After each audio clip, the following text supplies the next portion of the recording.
Hello everyone, thanks for tuning into my channel again. The camera I'm going to be talking about today is this camera from my collection. It's a 1930 Zeiss Ikon Kolibri.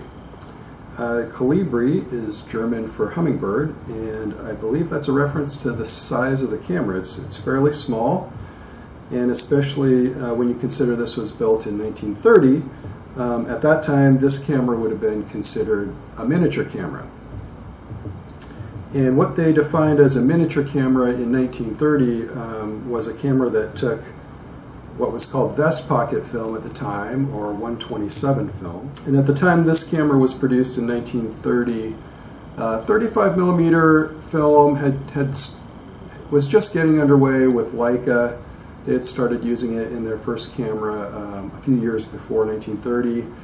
But this is still a few years before Kodak introduced standardized 35 millimeter film in standard cassettes. So at that time, 1930, 127 film was still considered the miniature film. It's in effect considered a pocket camera of its time. Really a nice camera. It's got a hard case.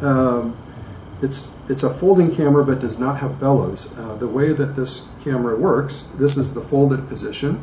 So this is how you would carry it around, and then when it came time to take pictures, you have to extend the lens, and the way you do that is by grabbing these two gripping points, and then just with a very slight turn, it releases and pulls out, and then you kind of have to help it out a little bit, but it is spring-loaded, and eventually comes out to its full extended position. And then to set the camera, there's the aperture is this tiny little pointer lever here. You just literally adjust it to point to the aperture of your choosing. The shutter is a rim set shutter with this external dial here. So as you turn this external dial, you set the shutter speed that way. All these controls are very tiny. They must have had tiny hands back then, or my hands are very large. But everything on these old cameras, it seems to be very tiny. And then lastly, there's no rangefinder on this camera or any other means of finding focus, so it's just basically guesstimate focusing. You guess how far you are from your subject, and then it does have a scale, so it has scale focusing with a marked scale from 1 meter to infinity. This camera is marked in metric, which I am not super familiar with, so I couldn't tell you the difference between 1.2 meters and 1.3 meters. So I'll have to become familiar with metric and converting it to feet in order to use this camera. Okay, so the film I'm going to be using for this camera is this Shanghai GP3 in 127 size. For those of you in the film world, you know 127 film is pretty hard to come by these days. And in fact, I think there's only a few sources nowadays for new 127 film. There are a few third-party re-rollers who roll 127 film on their own spools. Film for Classics, I know, is one supplier of 127 film, and I think there are a couple others. So for this era of camera, this is 1930, you can see the film windows have a little red window, but there's no cover for these windows. You really want to try and cover these windows up with something. And later, in the 40s and 50s, as film became panchromatic film became more readily available, camera manufacturers developed little sliding covers that you could slide across over these windows, either on the outside or the inside, depending on the camera. And that would effectively block all of the light. But when we're using these older cameras, we have to improvise something different. So what I like to use is black art tape. And this is similar to masking tape, but it's got a little bit less stickiness to it. However, even though it is less sticky than a regular tape, I like to reduce the stickiness even more. You don't really want to put a pretty sticky tape, even an art tape, directly onto the leather, or you will you will create a little spot on the leather that is where the sticky tape will peel some of the finish off of the leather. So what I do, pretty simple, take the tape, this is going to be for 2 locations, and rather than putting this tape brand new right on there, what I do is I just take my sleeve or something like that and press it on there once or twice, maybe 3 times for good measure, just to remove some of that stickiness. And I mean, you can touch it as much as you want because you're really just trying to get rid of that stickiness. And then once you've done that, just cover up the window, and that's a very effective light seal for most cases.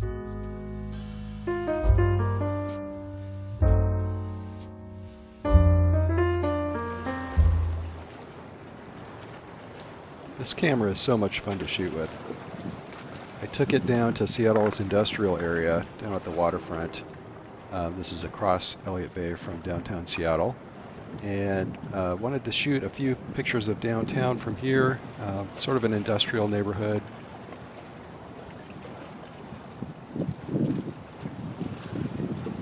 You can see there's a number of things to set up on the camera. Once you've got it set up, it gives you a great view. It's a fun little camera to hold. Very easy to shoot with. Quite a bit of fun, actually.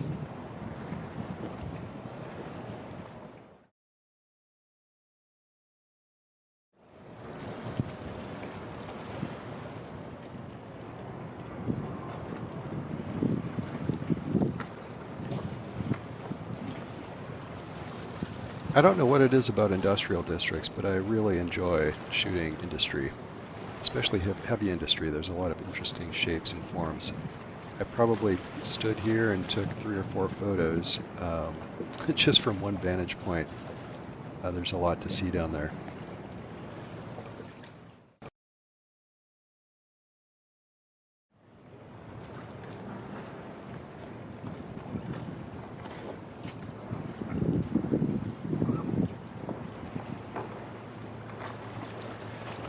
Once you've taken your pictures, you fold up the 2 viewfinder pieces, collapse the lens, and away you go.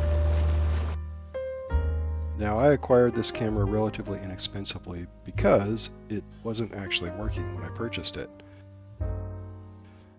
The shutter wasn't working and the focus only went partially through its range. So I had to completely disassemble the camera, including taking the shutter apart and cleaning it all up, putting it all back together, and by the time I was done, I had a fully functioning camera.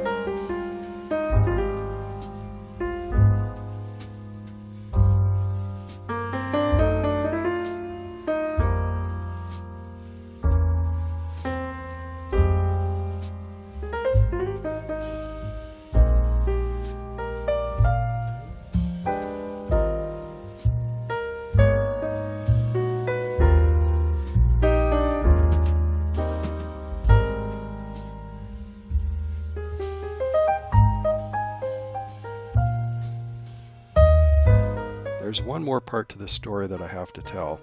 There was an old roll of Verichrome pan in the camera when I bought it, and judging by the cars and clothes in the images, the pictures were probably taken sometime around 1960 or so, then were left forgotten in the camera for the next 60 years. It's always a strange feeling seeing pictures that the original photographer and subjects of the photos have never seen.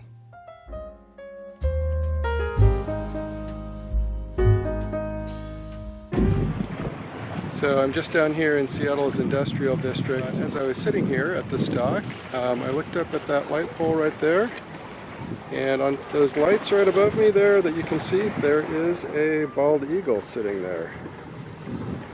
I don't really have any camera that I can get a good picture of him with. Certainly the Kolibri, there's no way that that's going to be a viable picture, but I might try and get that bald eagle with my vlog camera here in a second.